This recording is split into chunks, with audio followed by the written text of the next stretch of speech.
Okay, good morning everyone. Our topic is about solving systems of linear equations, but by all the three ways. We're going to do elimination, substitution, and by graphing.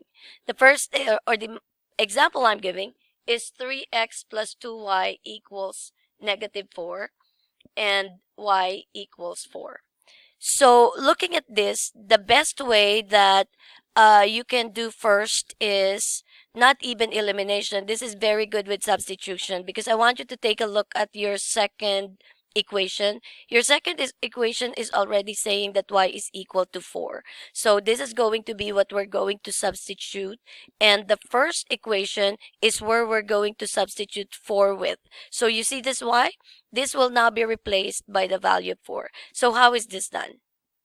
So we're doing this by substitution. I want you to watch and see what we're doing. So we are going to code this, put in a box the variable that you do want to substitute, that you're using for the substitution.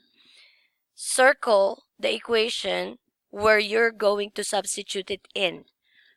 And then copy this down. But when you see the y, the one that you're going to substitute the 4 with, you're going to, instead of copying y, you're going to change it into a parentheses, and that's actually your y. So 3x plus 2y equals -4. So what you did, you just copied it. Now, the next step is that now you're going to substitute the 4 inside. And then you're going to operate. So this is going to look like 3x plus 8 equals -4. For the purposes of our unit test, which needs for you to show every step, this now is going to be eliminated by putting on the inverse, which is a -8 on both sides. So put the equal sign on this side. It will now just be a 0. So now you're just left with 3x, and -4 minus 8 is a -12. Divide by 3. Your x is a -4. Okay, hold on. I want to write it down here. Equals -4. Okay, and therefore your solution is going to be -4, 4. So where did we get this 4 from? Notice that from the beginning you already have the y. So you don't need to look for the y anymore because it's already given to you. What you have to look for is the x. So therefore this is the point of intersection of these two lines. We're now going to proceed to the next process, which is elimination. From the beginning, when we discussed this way to solve systems of linear equation, we already discussed that it is important that your x's and your y's are all lined up. Now, also, what is important for you to be able to eliminate is that their numerical coefficients should be the same or equal. So what am I talking about? Notice here that you don't have an x. You must have an x there, or else you cannot be you will not be able to do the elimination process. Also, notice that the the coefficient of y here is a 1. That can't be a 1, that has to turn into a 2. So, let's fix this.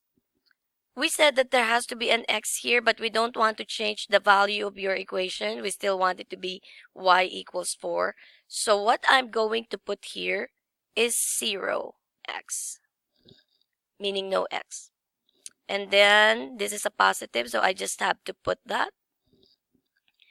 Notice that you don't have a choice here. You cannot eliminate x because there's no amount of number that I can multiply to 0 to make it into a 3. In this case, you don't have a choice but to eliminate the y. Therefore, I must change the 1 into a 2 by multiplying the whole equation by 2. So this would look like this. 3x plus 2y equals -4. And then you will distribute the 2 to all these coefficients. And that is going to become 2 times 0 is 0x still. 2 times 1 is positive 2y. and then that's going to become an 8. For you to eliminate same signs, you must subtract. 3 minus 0 is 3x. 2y minus 2y is 0. Negative 4 minus 8 is negative 12. Divided by 3 both sides. And you will now have x is equal to negative 4, which is what we were expecting. So your solution is negative 4, 4. Now this is the answer, which is the same as the first one, but we used elimination here and then we use substitution here. Get ready because we're now doing graphing. Alrighty, so our next and final step is how do we solve this by graphing? Okay, well, first of all, we need to change this into slope-intercept form, which is the y equals mx plus b, where the b is your y-intercept and your m is your slope. Alright, so let us begin. So let's take this. And I want the equal sign. I want the positive 2y to stay here. And I want the positive 3x to move to the other side, thereby changing the sign. I want the negative 4 to stay. And then I want to divide them all by 2. This now is going to become y equals negative 3 over 2x minus 8/2. Okay. So, let's start graphing. Okay, I now have my coordinate plane here, my x-axis and my y-axis, and we're gonna start graphing. When you're graphing, the first point that goes on your coordinate plane is the y-intercept, which is negative 2. The next point will come from your slope, which is this one. What I usually do is I make my students break it into 2, like 3 over 2, 3 over 2, but because it's negative, your signs are going to be different. And what are these? This is your rise, and this is your run. The numerator is your rise, and the denominator is your run. So I want them both done. So let's do this first, okay? Positive rise, negative run. From the y-intercept, positive rise is going up. That says 3 times. Negative run is going to the left, and it says 2 times. So 2 to the left. So your other point is there. I want us to do this as well. So let's talk about this. From the y-intercept, the negative rise is 3, which means going down. And the run is positive 2, which is to the right. Connect those dots, and you will have... Okay, now that you have connected all the dots, you now have your line. And it's a good practice to always name your line.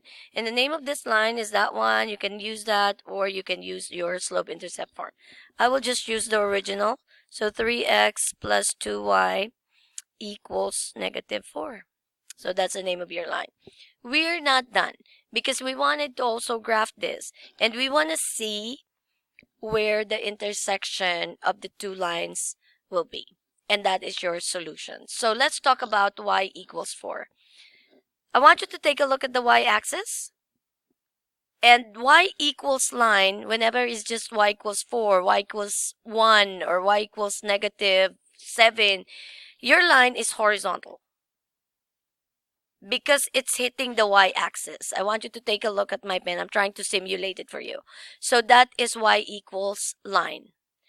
Now, just because I want to extend the lesson and I want to talk about x equals. So how does x equals 7, x equals 2, x equals negative 1? How does it look like?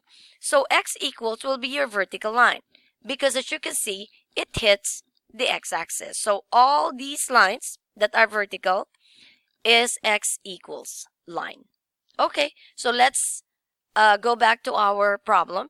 It says y equals 4. So where is 4? 1, 2, 3, 4. It's here. And your line is this way. So it is horizontal. And I did not extend this much. It should be extended. And this is actually our solution, because the solution is the intersection of your two lines. So this line, the horizontal line, is your y equals 4 line.